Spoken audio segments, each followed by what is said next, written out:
Section 6.1. This is just an introduction to a different type of distribution. This is called normally distributed variables. Normal distributed variables. And to work with normal distributed variables, there's a curve involved. That curve is called the density curve of the variable. So by definition, a density curve of the variable is a smooth curve. Smooth, like there's no kind of like corners, there's no jumps or holes, nothing. It's just very smooth curve with which one can identify the shape of the distribution of the variable. We can identify, if you remember, I think back in section 2.4 we did a lot of work on shapes when we said it's bell shaped or skewed to the right, skewed to the left. So those were the three most common ones. And here we're gonna focus a lot on the symmetric curve, the bell-shaped curve. We call it normal distributed curve. So the probability, the basic properties of density curves, there are two of them. One is the density curve is always on or above the horizontal axis. So it's gonna be always like this. This is the horizontal axis. So it's above zero. That's what it means, above zero. So that because the horizontal axis has equation y equals 0. So we say above 0 or above the horizontal axis. The second one is the total area under the curve. So this curve gets closer and closer to the horizontal axis. So the total area under the whole curve is always 1, always 1 for the density curve. And what is it used for? The percentages for the area are equal to the areas under its density curve. So if they give you the area under the curve, you can find the percentages of the observations that fall under the curve. So in other words, they will give you a set of values. Those values are called observations. We would like to know what's the percentage of the observation fall below 2 or 3 or 5. All we have to do is just find the area to the left of 2 or 3 or 5, or vice versa. They can tell us this area below 2 or 3 or 4 represents the number of people or number of something that is below 2, or the percentage or the observations below 2. Then if I want to find the percentage, is basically the area but written in a percent format. So the percentage below the curve and the area below the curve are the same. Percentages and areas are the same. And we'll see that in a minute. So this is the total area under the curve is 1, the one I mentioned earlier. So under the whole curve is always 1. And this is the one I just mentioned about the percentage and the areas under the density curve. It has to be under the density curve is going to be always 1. It's just you take the area and express it as a percentage or vice versa. Now, just keep in mind if you have the area, let's say like 52.7, and you want to convert this to a percent, all you have to do, so the percentage of this, all you have to do, move the decimal point to the left 2 steps, becomes 725, like that, and vice versa. If you have a percentage 0.2345, let's say you want to convert this into area, then all you have to do, move it to the right 2 steps, then that would give me the area. That's the relation between them. It's just the area is written in a percent wise. Now there are 3 different cases, as you can see here on the left side, 3 cases. The first case, the percentage of all the possible observations of the variable that lie to the left of C. So to the left of C means this side is actually equals to the area under that curve, like the area of the shaded region. The one on the middle, the percentage of all the possible observations of the variable that lies to the right of this D from here there, it's really the area under that curve.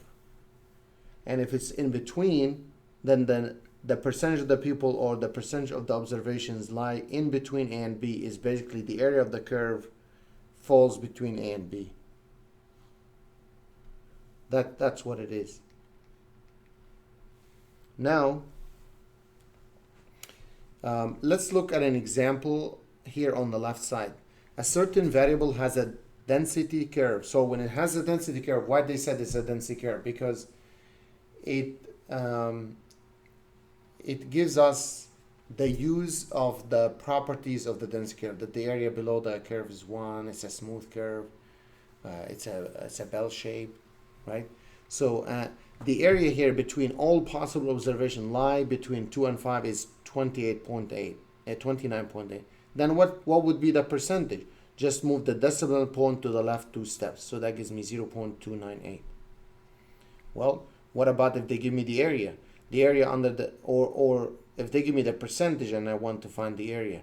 So the area under the density curve to the right of 3 is 0.678. That's given. Then we can find the percentage, or then the percentage of all the observation to the right of 3 is this. Actually, from the percent, this is the percentage and that's the area. That's the percentage, this is the area. So if we look at it in a different way, example, let's say this is the density curve and the area to the left of 2 is 0.6. What would be the area? The area to the right of 2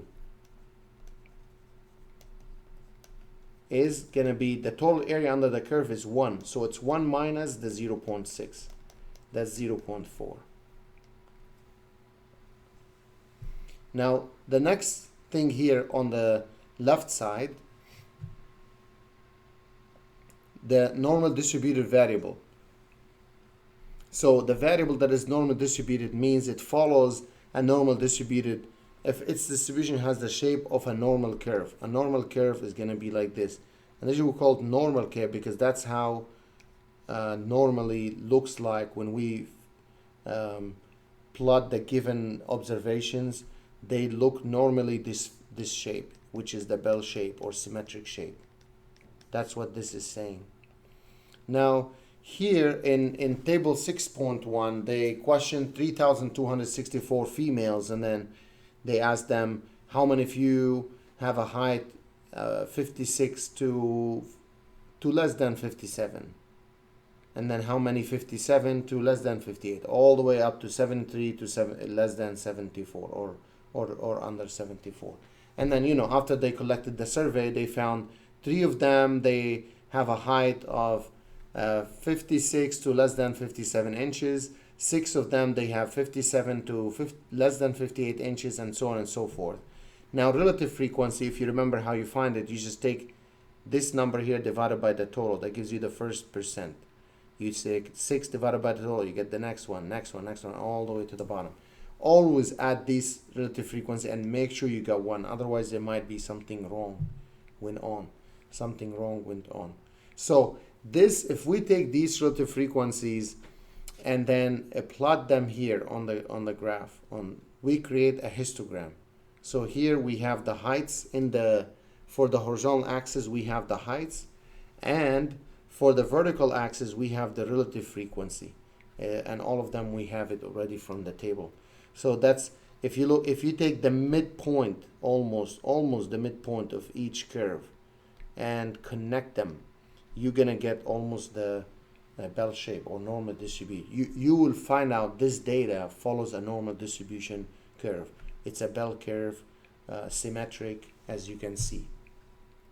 Now, if we randomly pick or try to study over one of the intervals, let's go for the one for this. Okay, for the height from 67 to under 68, 67 to under 68. So if that's what the highlighted bar is, that's the highlighted bar. So this is what we have. It gives us a height here of 0.0735. That's the probability. That's where this number is coming from. That's like a probability, right? That's the relative frequency. Relative frequency is the probability here. And generally speaking, if I want to take or I want to find that percentage, is really, it's the area of that area of this, let's call it rectangle here, area of the rectangle, which is going to be almost 1 times the height, because it's length times width, the height here. So the height the height of the of this thing of the rectangle gives me the area and the percentage at the same time. The height and the the area and the percentage at the same time. So that's just a quick example. Now what this is saying here, this is saying exactly the result that I was just talking about. You can read through it. And what happens sometimes it's not easy to work with to find the areas. We're interested to find the percentage, means we need to find the areas, and it can sometimes be not easy to find the areas all the time, right? So you unless if you have like a table of values, but then you can run through like infinitely many values that you need to find the probability for or the area for. So it's almost impossible to construct a table of areas for infinite number of values. So, but to resolve this issue, what we do, we standardize the curve. We standardize the curve. And what does it mean to standardize the curve? It transforms the variable from x to another variable called z. And so this z is defined as x minus mu over the standard deviation. You've seen that before. So we take the variable x to the variable z to standardize it. The good thing about this variable, it always has a mean of 0, and standard deviation of 1, always. For standardized normal curve, the mean is always 0 and the standard deviation is always 1. And what we have, this is an example here. Do you see the mean is in the middle? That's the mean. And if you go up 1 by standard deviation 1, you go 1, you go up 1 again, 2, 3. So that's like 3 standard deviation above the mean, 3 standard deviation below the mean. So that's the standard normal curve or distribution. And this is the formula I just wrote over there, where of course this is the mean and this is the standard deviation, just to recall it. Then you will be able to calculate the z value. So if we look at a figure like this, you can have like so many different cases. This is one of them, the green one.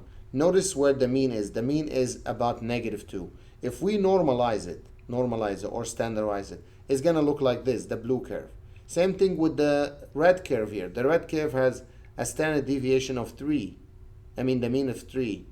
And what happens is, but it doesn't look like a normal shape or a bell shape. So what happens is we can transform it by changing that into x, the variable x to the z, and you will get the blue back. And even if it looks like this with a standard deviation of 9 or a mean of 9, then you will transform to this way where the mean now is 0 and the standard deviation in this case is 1. So at the end, if we would like to find percentage of normally distributed variable, let's say I have mean could be anything, but they want us to find the area under x equals some number a, right? Then what you do, you transform this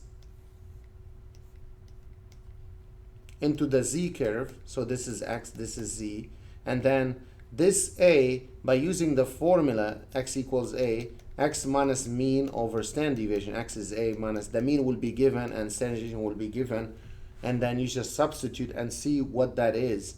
And then from there, now you can work on the area under this standardized curve. If it comes in between, like this one, all you have to do, you need to convert a into z by using the formula and b to z using the formula. Then the area below this, it's the same as the area under the standard normal curve, and you will see like how you find this, how you find areas in later sections. But now it's just an introduction to that. Very quick notes I wrote. The first thing is that the mean of a normal distributed data has no effect on the spread of the data. It's only about the standard deviation. The standard deviation does affect the spread of the data in the normal distributed curve or data. The area of the triangle, always make sure it's 1/2 base times height. You might use it at some point, 1/2 base times height. The area of the rectangle with length L, width W is length times width, and the area of the square is always a times a, or a square. That's the area of the square. So the area of the triangle is 1/2 base times height. Area of the rectangle length times width. The area of the square is a times a, or a square. Good to know those geometry formulas, as you might need them at some point. So this was just, as I said, an introduction to normally distributed curves, as stated in the title, Introduction to Normally Distributed Variables.